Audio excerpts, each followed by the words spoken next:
Assalamualaikum warahmatullahi wabarakatuh. Bismillahirrahmanirrahim. La ilaha illallah wahdahu la syarika lahu hamdan yumitu wa huwa ala kulli syai'in qadir. Wahai sahabat-sahabat hidung dimanapun berada, semoga dirahmati oleh Allah Subhanahu wa Ta'ala. Semoga digampangkan urusan, dilancarkan rezekinya, digampangkan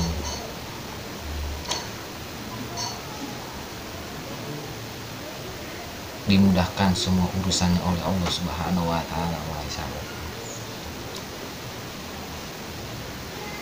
Wahai sahabat, saya akan berbagi ilmu lagi kepada sahabat-sahabat hidung dimanapun berada, agar ilmu ini bisa manfaat dan berguna bagi sahabat-sahabat hidung dimanapun berada. Yaitu saya akan berbagi cara membaca pikiran orang lain. Bagaimana caranya wahai sahabat? Pasti sahabat akan tanda tanya, karena akan sulit membaca pikiran orang lain, karena ada sebuah peribahasa, lautan dalam bisa dijajaki, tetapi hati orang tidak bisa kita jajaki, karena tidak tahu hati orang seperti apa. Kita akan bisa membacanya dengan ilmu ini. Bagaimana caranya kita untuk membaca pikiran orang lain? Caranya kita harus takwa kepada Allah Subhanahu wa Ta'ala.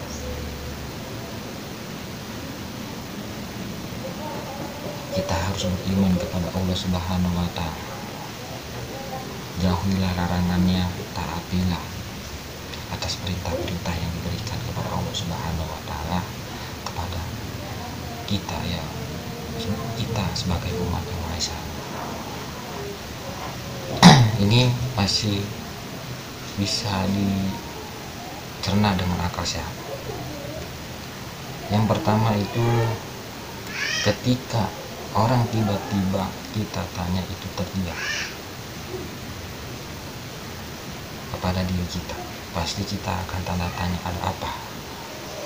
Dan kedua, bila kita menyapa lagi, orang itu terdiam, tidak ada respon kepada diri kita. Dan yang ketiga, biasanya dia menyapa, ini dia terdiam, membawa muka kepada diri kita, lalu kita lagi bertanya ada apa. Bagaimana caranya kita bisa tahu dalam pemikiran yang permasalahan yang kita tidak tahu, agar kita bisa tahu, wahai sahabat? Caranya itu sangat mudah. Caranya kita ngambil air wudhu di tengah malam hari, lalu kita sholat istiqoroh, mohon petunjuk kepada Allah Subhanahu wa Ta'ala. Ketika kita minta petunjuk kepada Allah Subhanahu wa Ta'ala dengan penuh keyakinan, penuh kesabaran, insya Allah Allah akan memberikan petunjuk sebuah permasalahan yang kita tidak tahu permasalahannya apa.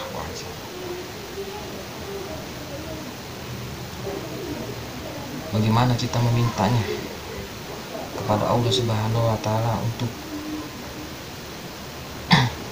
agar kita tahu dalam permasalahan ini? Kita minta kepada Allah, ya Allah, ya Gusti ya Rob, apa salah hamba sehingga hamba didiamkan, tiba-tiba dia marah kepada saya? Berikanlah petunjukmu ya Allah. Kalau kita penuh keikhlasan, insya Allah akan memberikan petunjuk yang tidak disangka-sangka, tidak diduga-duga. Kita bisa tahu, membaca pikiran orang itu kepada kita. Kita akan tahu apa permasalahan yang kita tidak tahu bahwa kita pernah punya masalah pada orang itu, wahai sahabat. Tetapi ketika kita minta kepada Allah Subhanahu wa Ta'ala, tiba-tiba kita bisa tahu dalam pemikiran apa yang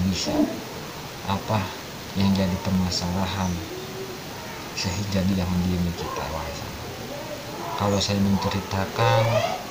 menjelaskan itu sangat rumit dan sangat susah. Tetapi sahabat bisa praktekkan ilmu ini. Sahabat bisa praktekkan. Dengan satu syarat, sahabat harus penuh keyakinan, kesabaran kepada Allah Subhanahu wa taala. Insya Allah Allah akan memberikan dalam kepekaan secara batin. Sahabat akan tahu dalam pemikiran orang lain.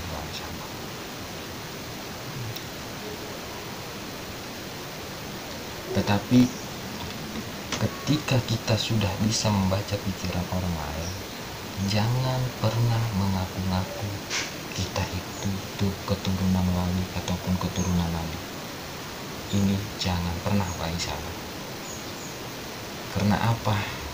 Kita hanyalah manusia biasa yang penuh dosa, yang penuh kesalahan, yang masih ada jarak kepada Allah Subhanahu wa taala. Tetapi Allah memberikan kelebihan kepada kita. Bila kita dikasih kelebihan kepada Allah Subhanahu wa taala, janganlah dalam kelebihan itu kita mengaku-ngaku jadi wali ataupun nabi. Jangan pernah, wahai sahabat.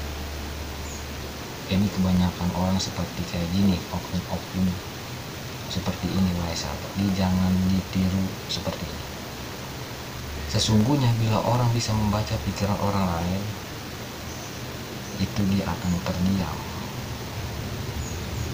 Kenapa dia akan terdiam?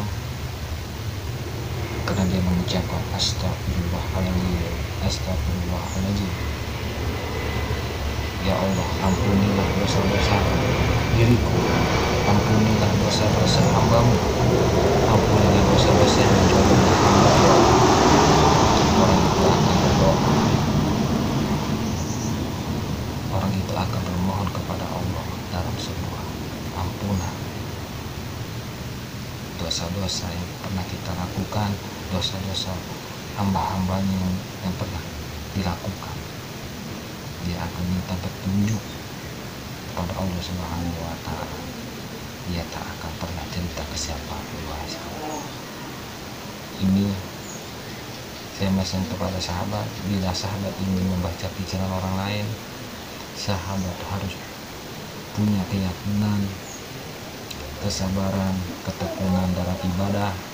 Insya Allah Allah akan memberikan suatu kelebihan kepada diri kita.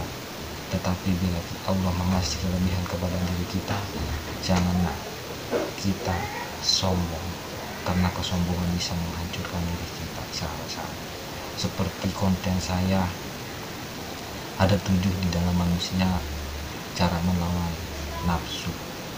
Ya seperti itu, mungkin kurang lebih seperti itu dalam penjelasan cara membaca pikiran orang lain.